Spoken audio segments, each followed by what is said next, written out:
After graduating from Cubao High School in 1962, Anne enrolled at UP Diliman, where she finished her BS Mathematics in record 3 years.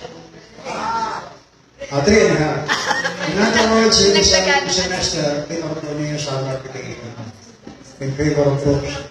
In 1966, she became an instructor at the Department of Applied Mathematics at UP Los Baños. In 1972, she obtained her Master's in Mathematics, major in Statistics at the University of Waterloo in Canada.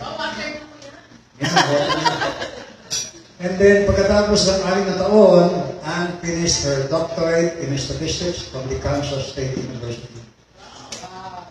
And then, bumalik si Anne sa UP Los Baños in 1980, where she became Professor of Statistics and later on Dean of the Graduate School.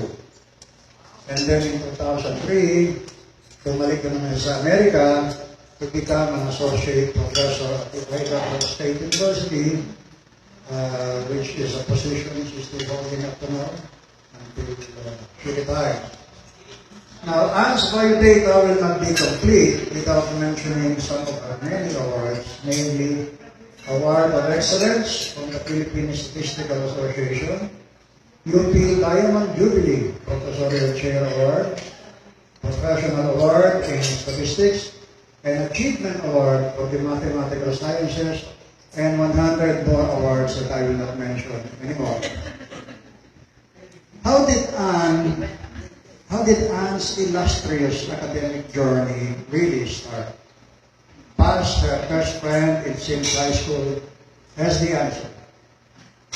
She once told me that Paz was really the one who's applying for a teaching position in UP Los Baños in 1966.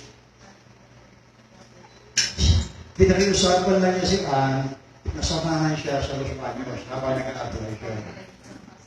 But for one reason or another, nagbago ang isip ni Paz, and it was Anne who eventually taught at UP Los Baños.